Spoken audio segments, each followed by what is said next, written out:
Mutual ஃபண்டுன்றது நிறைய investors money invest பண்ணுவாங்க. ஒரு பர்டிகுலர் ஃபண்டில் அந்த ஃபண்டை ஃபண்ட் மேனேஜர் ஹேண்டில் பண்ணுவாங்க. டைவர்சிஃபைடாக இன்வெஸ்ட் பண்ணுவாங்க. ஸ்டாக்ஸ், பாண்ட்ஸ் இந்த மாதிரி எல்லாத்துலேயும் கலந்து இன்வெஸ்ட் பண்ணி அதில் வர பெர்ஃபார்மன்ஸை என்ஏவி மூலிமா காமிப்பாங்க. இதுதான் மியூச்சுவல் ஃபண்ட்ஸ். இதை ரெகுலேட் பண்ணுறது security exchange board of India செபியோட கைட்லைன்ஸை AMFI ஃபாலோ பண்ணுவாங்க.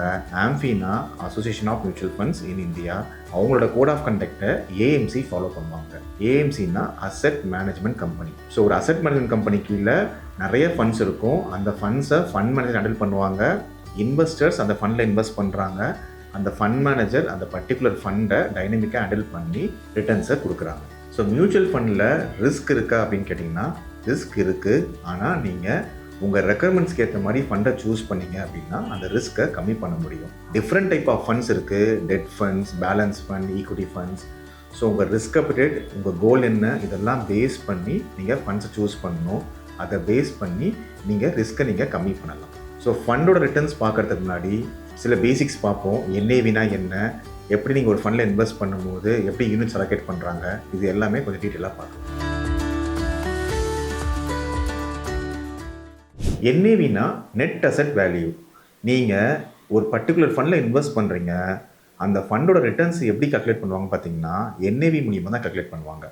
எல்லா ஃபண்டுமே பேஸ் வேல்யூ 10 rupeesல ஸ்டார்ட் பண்ணுவாங்க. அதோட பெர்ஃபார்மன்ஸை பேஸ் பண்ணி NAV இன்க்ரீஸ் ஆகும்.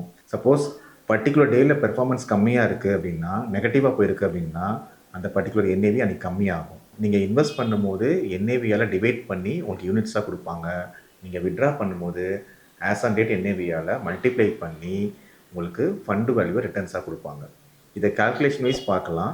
இந்த கால்குலேஷன் அண்டர்ஸ்டாண்ட் பண்ணுறதுக்கு நம்ம எல்லாருக்குமே தெரிஞ்ச ஒரு கோல் ஸ்கீமை எக்ஸாம்பிளாக எடுப்போம். அது எப்படி ஒர்க் ஆகுதோ அதே மாதிரி தான் இந்த மியூச்சுவல் ஃபண்டில் NAV மெத்தட் ஒர்க் ஆகும். ஜஸ்ட் எக்ஸாம்பிள் வைஸ் பார்ப்போம். இப்போ நீங்கள் ஒரு கோல்டு ஸ்கீமில் இன்வெஸ்ட் பண்ணுறீங்க. அப்படி இன்வெஸ்ட் பண்ணும்போது அன்றைக்கி கோல்டு ரேட் என்ன இருக்கோ பர் கிராம் அதால் டிவைட் பண்ணி உங்களுக்கு டோட்டல் கிராம்ஸை அலோகேட் பண்ணுவாங்க மந்த்லி சேவிங் ஸ்கீமில். இப்போ சின்ன எக்ஸாம்பிள், நீங்கள் 10,000 rupees மந்த்லி பேசிஸில் ஒரு கோல்டு சேவிங் ஸ்கீமில் இன்வெஸ்ட் பண்ணுறீங்க. ஸோ August 22 அன்றைக்கி இன்வெஸ்ட் பண்ணுறீங்க. அன்றைக்கி கோல்டு ரேட் 9170 per gram இருக்குது. அப்படி பார்க்கும்போது 10,000 divided by 9170 உங்களுக்கு டோட்டல் கிராம்ஸ் பர்ச்சேஸ் ஆனது 1.09 grams. ஆகஸ்ட் மந்த் அன்னைக்கு நீங்கள் 10,000 rupees பர்ச்சேஸ் பண்ணியிருக்கீங்க. அதுக்கு உங்களுக்கு 1.09 grams அலோகேட் ஆகிருக்கு. இதே செப்டம்பர் மந்த் பர்ச்சேஸ் பண்ணுறீங்க 11th அன்னைக்கு கோல்டு ரேட் 10,075 rupees. ஸோ அன்னைக்கு உங்களுக்கு அலோகேட் ஆன கிராம்ஸ் வந்து பார்த்தீங்கன்னா 0.99 grams. இதே அக்டோபர் மந்த் 14th அன்னைக்கு பார்த்தீங்கன்னா 11,455 இருக்குது. 0.87 grams அலோகேட் ஆகிருக்கு. இதே நவம்பர் மந்த் 25th நவம்பர் அன்னைக்கு இன்வெஸ்ட் பண்ணியிருக்கீங்க 10,000 rupees. 11,406 grams அன்னைக்கு ரேட் இருந்திருக்கு. உங்களுக்கு அலோகேட் ஆன கிராம்ஸ் பார்த்தீங்கன்னா 0.87 grams. இன்னைக்கு இதே 29th டிசம்பர் அன்னைக்கு பார்த்தீங்கன்னா 12,830 rupees கோல்டு ரேட் இருந்திருக்கு. 0.77 grams உங்களுக்கு அலோகேட் ஆகிருக்கு. இதே 26 ஜான்வரி 14,845 rupees per gram இருந்திருக்கு. 0.67 grams உங்களுக்கு அலோகேட் ஆகிருக்கு. 3rd February 13,740 rupees gold rate இருக்குது. அதுக்கு உங்களுக்கு 0.72 grams அலோகேட் ஆகிருக்கு. இது எல்லாமே 22 carat per gram கொடுத்துருக்கோம். அன்னைக்கு எவ்வளோ இன்வெஸ்ட் பண்ணுறீங்களோ அன்னைக்கு இருக்கிற கோல்டு ரேட்டை பேஸ் பண்ணி டிவைட் பண்ணுறாங்க, உங்களுக்கு கிராம்ஸாக அலோகேட் பண்ணுறாங்க. ஸோ நீங்கள் இன்வெஸ்ட் பண்ணும்போது கரண்ட் கோல்டு ரேட்டோட டிவைட் பண்ணி கிராம்ஸ் அலோகேட் பண்ணுவாங்க. இதே நாளைக்கு நீங்கள் செல் பண்ணும்போது இந்த டோட்டல் கிராம்ஸையும் இன்னைக்கு கரண்ட்டில் என்ன கோல்டு ப்ரைஸ் இருக்கோ அதை மல்டிப்ளை பண்ணி உங்களுக்கு வேல்யூவை கொடுப்பாங்க. ஸோ இதே மெத்தடாலஜியில் தான் NAVயும் ஒர்க் ஆகும். இப்போ NAVயில் எக்ஸாம்பிளாக பார்க்கலாம். நீங்கள் சேம் 10,000 rupees ஒரு மந்த்லி SEBயாக இன்வெஸ்ட் பண்ணுறீங்க. 29 ஆகஸ்ட் அன்னைக்கு 9.17 rupees இருக்குது NAV. 10,000 rupees இன்வெஸ்ட் பண்ணும்போது உங்களுக்கு 1,090 யூனிட்ஸ் அலோகேட் ஆகிருக்கு. அங்கே கிராம்ஸாக அலோகேட் ஆகுது, இங்கே யூனிட்ஸாக அலோகேட் ஆகுது. ஸோ 11th செப்டம்பர் அன்னைக்கு 10.07 இருக்குது NAV. So 10,000 divided by 10.07னா 993 units உங்களுக்கு அலோகேட் ஆகுது. இதே 14th அக்டோபர் அன்னைக்கு 11.45 இருக்குது NAV. 873 யூனிட்ஸ் உங்களுக்கு அலோகேட் ஆகிருக்கு. 25th நவம்பர் அன்னைக்கு 11.40 NAV இருக்குது. ஸோ உங்களுக்கு 877 யூனிட்ஸ் அலோகேட் ஆகிருக்கு. இதே 29th டிசம்பருக்கு பார்த்தீங்கன்னா 12.83 NAV இருக்குது. ஸோ 10,000 divided by 12.83 779 யூனிட்ஸ் உங்களுக்கு அலோகேட் ஆகிருக்கு. இதே 26 ஜான்வரி 14.84 NAV இருக்குது. 10,000 divided by 14.84 673 யூனிட்ஸ் உங்களுக்கு அலோகேட் ஆகிருக்கு. இதே 3rd February 13.74 NAV இருக்குது. 10,000 divided by 13.74 728 யூனிட்ஸ் உங்களுக்கு அலோகேட் ஆயிருக்கு. இதே கோல்டு சேவிங் ஸ்கீமில் அன்னைக்கு என்ன கிராமோ அதை டிவைட் பண்ணி கிராமாக கொடுக்குறாங்க. இங்கே நீங்கள் இன்வெஸ்ட் பண்ணும்போது என்ன NAVயோ அதை டிவைட் பண்ணி யூனிட்ஸாக கொடுக்குறாங்க. ஸோ நீங்கள் இன்வெஸ்ட் பண்ணும்போது டிவைட் பண்ணுவாங்க, வித்ட்ரா பண்ணும்போது மல்டிப்ளை பண்ணுவாங்க கரண்ட் வேல்யூவோட. அதை பேஸ் பண்ணி தான் உங்கள் வேல்யூ இருக்கும்.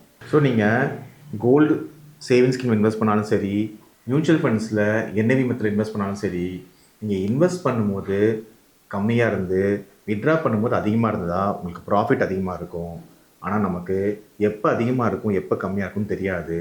டிசிப்ளினாக லாங் டேர்ம் இன்வெஸ்ட் பண்ணும்போது அதோட பெர்ஃபார்மன்ஸ் பெட்டராக இருக்கும். உங்களுக்கு லாங்கர் டென்யூரில் க்ரோத்தும் அதிகமாக இருக்கும். ஸோ மியூச்சுவல் ஃபண்ட்ஸில் NAV கல்குலேஷனை பேஸ் பண்ணி தான் உங்கள் ரிட்டர்ன்ஸ் இருக்கும்.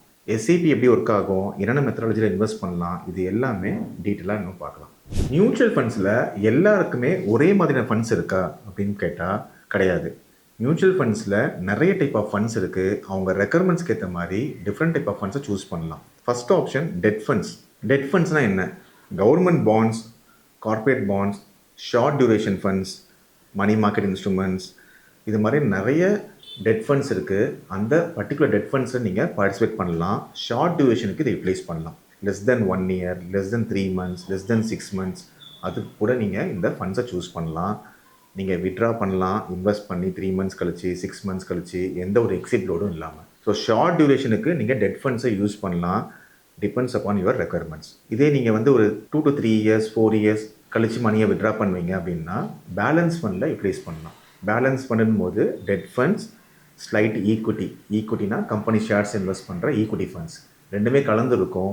Few funds like multi asset ஃபண்ட்ஸ்லாம் பார்த்தீங்கன்னா கோல்டு, ஈக்விட்டி, டெப்ட், கொஞ்சம் ரியல் எஸ்டேட், அதாவது ரியல் எஸ்டேட் இன்வெஸ்ட்மெண்ட் ட்ரஸ்ட் எல்லாமே கலந்துருக்கும். இந்த மாதிரியான ஹைபிரிட் ஃபண்ட்ஸை நீங்கள் பார்ட்டிசிபேட் பண்ணலாம். ஸோ உங்களோட கோல் லெஸ் தென் 2 years எல்லாமே டெட் ஃபண்ட்ஸில் பார்ட்டிசிபேட் பண்ணலாம். 2 to 3 4 yearsலாம் வந்து பார்த்தீங்கன்னா பேலன்ஸ் ஃபண்டில் பார்ட்டிசிபேட் பண்ணலாம். மோர் தென் 4 years 5 years எல்லாமே நீங்கள் ஈக்விட்டி ஃபண்ட்ஸில் பார்ட்டிசிபேட் பண்ணலாம். ஸோ 3 கேட்டகரி ஆஃப் ஃபண்ட்ஸ் இருக்குது. உங்கள் ரெக்குயர்மெண்ட்ஸ்க்கு ஏற்ற மாதிரி நீங்கள் ஃபண்டை சூஸ் பண்ணணும். அந்த ஃபண்டோட ரிஸ்க்கை எப்படி அசஸ் பண்ணணும்னு பார்த்தீங்கன்னா, நீங்கள் எத்தனை வருஷம் மணி ஹோல்ட் பண்ணுறீங்களோ அதை பேஸ் பண்ணி தான் அந்த ஃபண்டை சூஸ் பண்ணுறீங்க. அதனால் உங்களுக்கு லாங் டேர்ம் இன்வெஸ்ட் பண்ணும்போது ரிஸ்க் அதிகமாக எடுக்கலாம். ஷார்ட் டேர்ம் இன்வெஸ்ட் பண்ணும்போது ரிஸ்க்கை கம்மி பண்ணணும். மீடியம் டேர்முக்கு அதுக்கேற்ற மாதிரி ரிஸ்க்கை நீங்கள் எடுக்கணும்.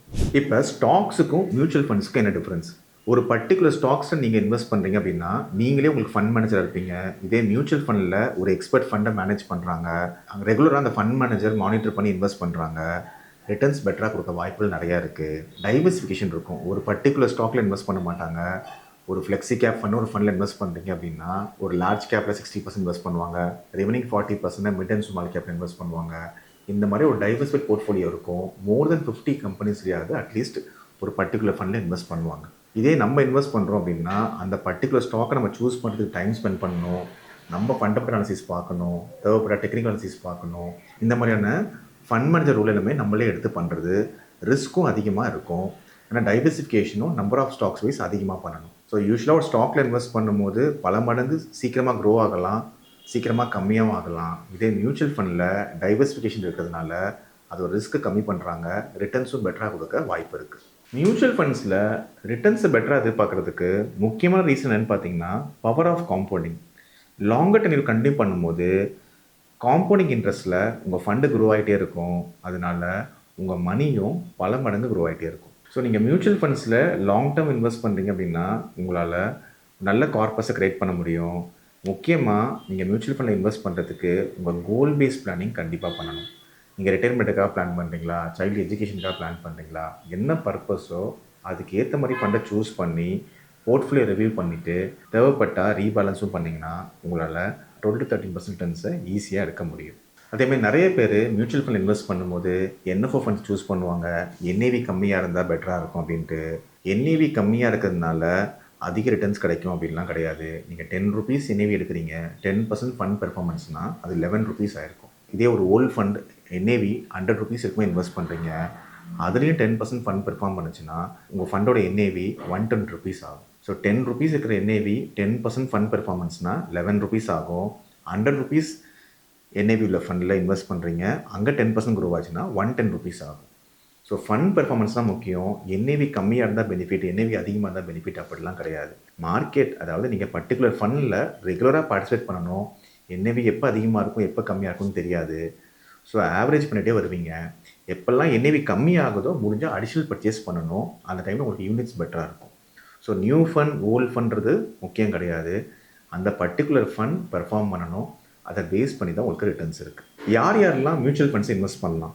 Salary people, NRI, government employees, private employees எல்லாருமே மியூச்சுவல் ஃபண்ட்ஸை இன்வெஸ்ட் பண்ணலாம். பேசிக் KYC பண்ணாலே மியூச்சுவல் ஃபண்ட்ஸை இன்வெஸ்ட் பண்ண முடியும். KYC நீங்கள் ஃபிசிக்கலாகவும் பண்ணலாம், ஆன்லைன்லேயும் பண்ணலாம். Basic KYC documents, PAN card, Aadhaar card, photograph, signature இது எல்லாமே கொடுத்து அப்ளை பண்ணி KYC கம்ப்ளீட் பண்ணலாம். KYC வேலிடேஷன் சொல்லி வரணும் உங்களுக்கு. KYC நீங்கள் வேலிடேட் பண்ணால் தான் மல்டிபிள் ஃபண்ட்ஸில் நீங்கள் இன்வெஸ்ட் பண்ண முடியும், மல்டிபிள் AMCயில் பார்ட்டிசிபேட் பண்ண முடியும். So KYC mandatory any mutual fund investment. ஒரு பர்டிகுலர் KYC கம்ப்ளீட் பண்ணிட்டீங்கன்னா எல்லா மியூச்சுவல் ஃபண்ட்ஸ்லையுமே நீங்கள் பார்ட்டிசிபேட் பண்ணலாம். எந்த ஒரு ரெஸ்ட்ரிக்ஷனும் கிடையாது. அதுக்கப்புறம் எந்த ஒரு டாக்குமெண்ட்ஸும் நீங்கள் கொடுக்க வேண்டிய அவசியம் இல்லை. மியூச்சுவல் ஃபண்ட்ஸில் நிறைய டைப் ஆஃப் இன்வெஸ்ட்மெண்ட்ஸ் இருக்குது. SIP, lump sum investment, STP, SWP இது எல்லாமே டீட்டெயிலாக ஃபியூச்சர் வீடியோஸில் பார்க்கலாம். இன்றைக்கி மியூச்சுவல் ஃபண்டோட பேசிக்ஸ் என்ன அப்படின்றத பார்த்தோம். இதை எபிசோட் வீடியோவாக பார்க்கலாம். நெக்ஸ்ட்டு மியூச்சுவல் ஃபண்டோட என்னென்ன டைப்ஸ் இருக்குது அப்படின்றது, ப்ளஸ் அது ரிஸ்க் என்ன இருக்கும், ரிட்டர்ன்ஸ் எப்படி எதிர்பார்க்கலாம், என்னென்ன பேராமீட்டர்ஸ்லாம் நீங்கள் ஒரு மியூச்சுவல் ஃபண்டை சூஸ் பண்ணுறதுக்கு பார்க்கணும், நிறைய டைப் ஆஃப் ஃபண்ட்ஸ் என்னென்ன இருக்குது, இது எல்லாமே டீட்டெயிலாக ஃபியூச்சர் வீடியோஸில் பார்க்கலாம். என்னோட சேனலில் கொடுத்த இன்ஃபர்மேஷன் உங்களுக்கு யூஸ்ஃபுல்லாக இருந்துச்சுன்னா உங்கள் ஃபேமிலி அண்ட் ஃப்ரெண்ட்ஸ்க்கும் ஷேர் பண்ணுங்கள். Myself Deepak Gokul, certificate wealth manager. Thank you.